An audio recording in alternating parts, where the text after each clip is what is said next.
Yes, welcome back to yet another episode of Beizzo's Kiboozi. And I believe this one is going to be a great one because it is something that I believe all of us need to ponder on, think about, and maybe get better. Earlier this week, I had a conversation in office with one of my colleagues, and they seem to have this insecurity of people having the advantage of their life. He kept saying that some people are born in rich families and so they get it easy. And that kept on my mind for a long time. That's why I come with this episode. The illusion of the unfair advantage. I'll begin by saying that if you spend your life counting other people's advantages, you will never build your own. And let that sink in, because the more you think people are ahead of you, the more you will never build your own race, the more you will never start your own race. There's a quiet sentence that many of us carry in our heads. They could be sentences, things like, that guy had it easier, he had the connections, he had the money, they had the exposure, they had the support, maybe they had parents that understood them. And yeah, maybe some of these things are true. But today I want to just go deep in that illusion of the unfair advantage. Because life is actually fair. But because you believe it isn't, you quietly destroy your momentum. Personally, I believe in the notion that God created us, that you will at any point in this life get somewhere that you shine. You've all been in those situations where probably you are having the best experience of life than anyone around you. At least for, even though it's 1 minute, meaning there is a chance for you to have or to be the shine at that moment, for you to be the torch in people's lives at that moment. Yes, some people start ahead of us, and that's the reality. But most people don't lose because others started ahead. They lose because they stopped running their own race. And that's why they say that comparison is a distraction. Resentment becomes your delay. And observation replaces execution. The idea of analysis paralysis comes from that. That the more you observe, you replace execution. People don't tend to do the actual work because they're still observing, they're still comparing, they're still in the phase of thinking that the other people have it better. And slowly, very slowly, your energy moves from you trying to build something to just watching. And that's where the real cost is, that you miss out on the life because you think someone has an advantage over you. But I want to tell you that every advantage you admire comes with that invisible pressure. You see, I've known of a rich kid, and when I listen to the stories that he tells me, the things that are at home, the what, this kid actually carries a lot of expectation. The talented person you see on stage, they carry performance anxiety. The connected person carries scrutiny because when you're connected to very many people start checking into your life. Are you actually legit? That is too much scrutiny. The visible person carries criticism. People that are out there, social media influencers, they're always criticized. And to some people, that may look like an advantage they have over other people, but that advantage comes with that invisible pressure that you do not see. Nobody moves through life without a weight. We are in life, we all have different weights, but we have the same gravity, the same force that pulls us down. Yeah, the most dangerous moment is when you think that this unfairness is something that is attached to your identity.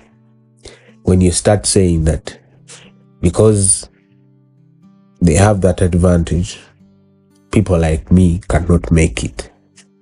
That sentence alone is where your ambition quietly dies. Not because it's true, but because it feels logical. And the brain is very good at making things make sense to you, however negative they are. That's why we have psychopaths, we have serial killers, we have villains. I'll make an episode about villains.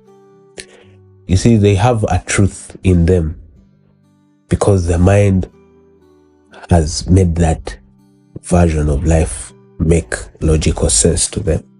So you don't need to blame them. But that's not the story for today. Personally, I've had moments where I've looked at people and I say, this guy is lucky. But when I go in deep, you find that this guy is either very consistent, this guy is always there, sharpening their skills, they are visible, and they are disciplined when no one is watching. So I ask myself, have I been consistent? Have I been sharpening my life, my skills? Am I trying to be visible? Am I trying to be disciplined when nobody is saying? Because that's where the advantages come from. Advantages don't replace preparation. They only amplify it. You will see that someone is prepared by the things that they do inside based on their advantage. Now, the hidden thing that no one tells you is that probably that struggle you have may actually be your advantage. When you start with less, you learn faster, you become resourceful, you build resilience, you develop emotional intelligence, and even stop waiting for permission. I'll base this on my personal story. When I was getting into the corporate world and working, I work in the real estate sector. I happened to have been put on an estate. And the next time I saw my supervisor was after a month.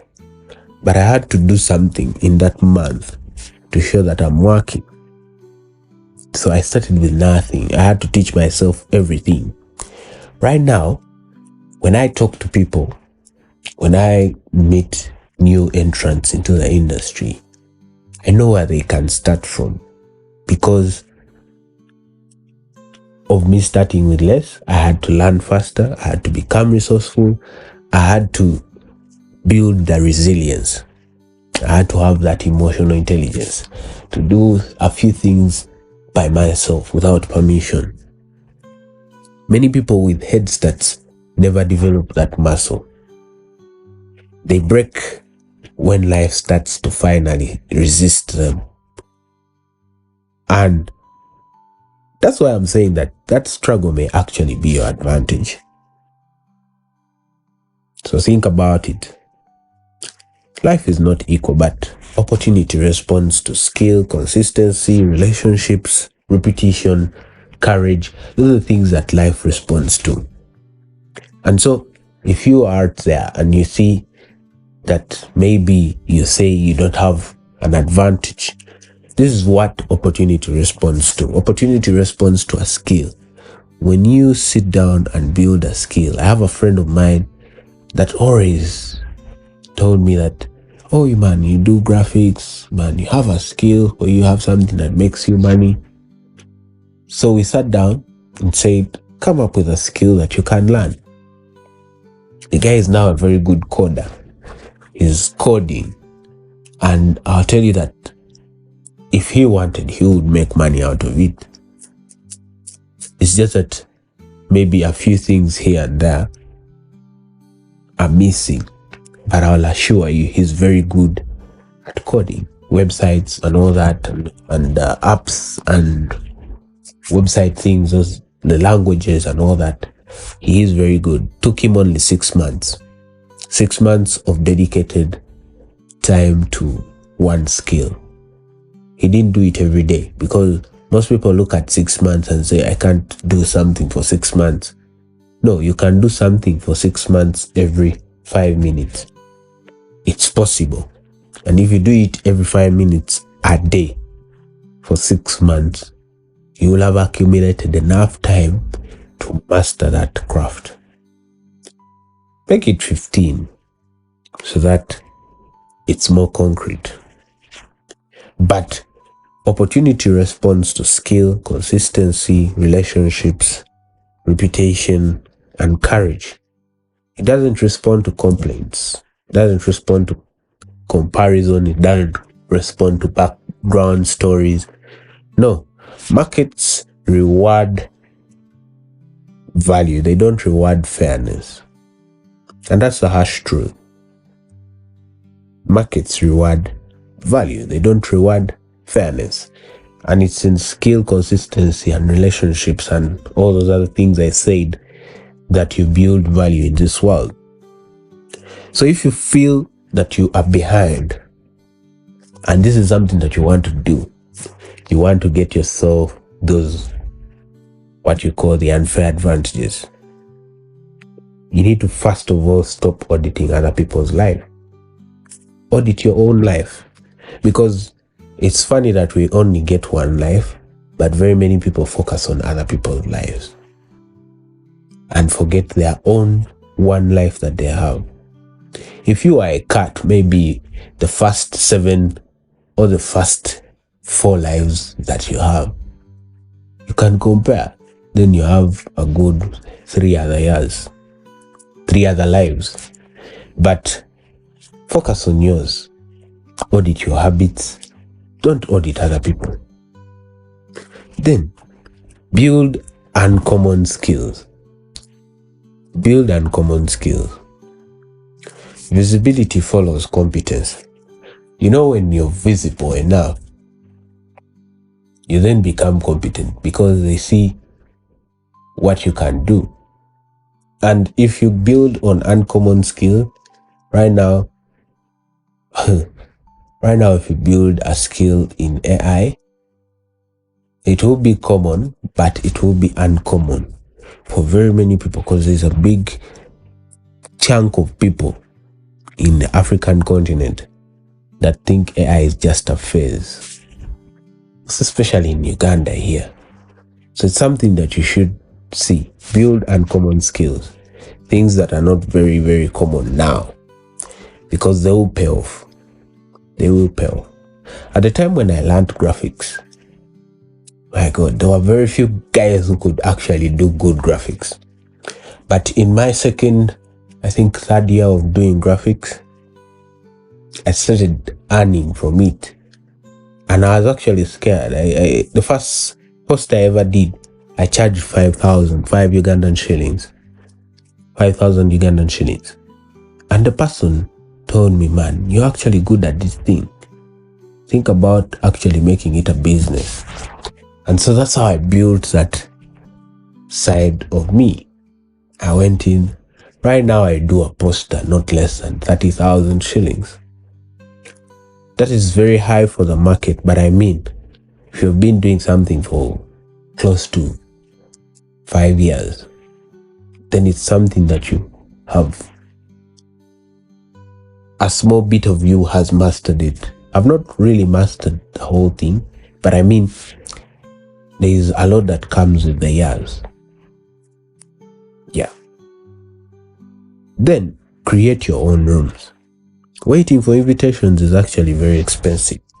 Waiting for people to get to you is very expensive. So build your own capacity, build your own rooms. People will come to you. Build your own rooms. My personal journey, this whole podcast and all this is building my own room. It may not pay off now, but I know it will pay off later. At least it has paid off on the way I speak. I am a little bit more confident, and I also organize my thoughts better because of this podcast.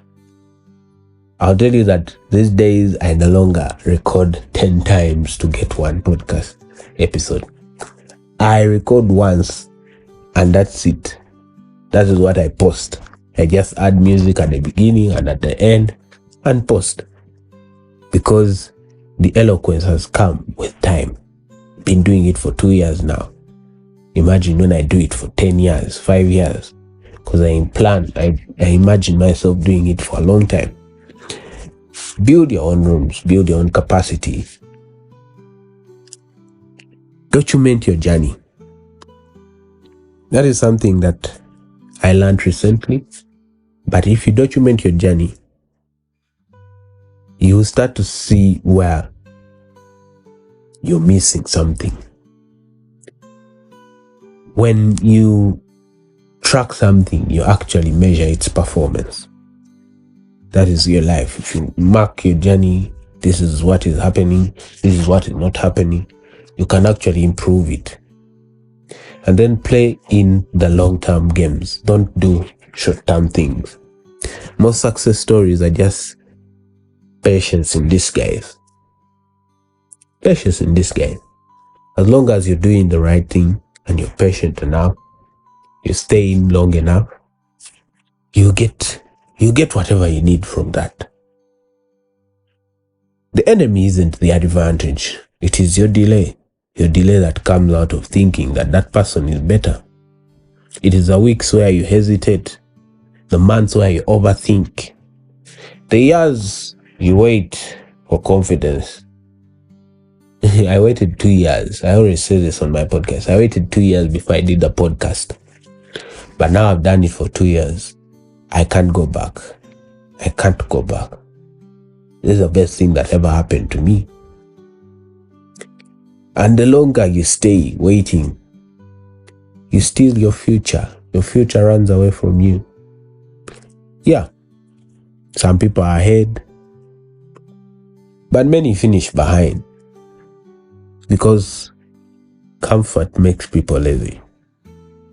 However, pressure makes people sharp. So don't let the illusion of the unfair advantage convince you to quit your race when you haven't fully started it. Build anyway, show up anyway, learn anyway, grow anyway, because that is it that makes you beat that advantage that other people have. Otherwise, this is Beizzo's Kiboozi. This was the episode, and I believe your perspective will change into the progress. See you next time.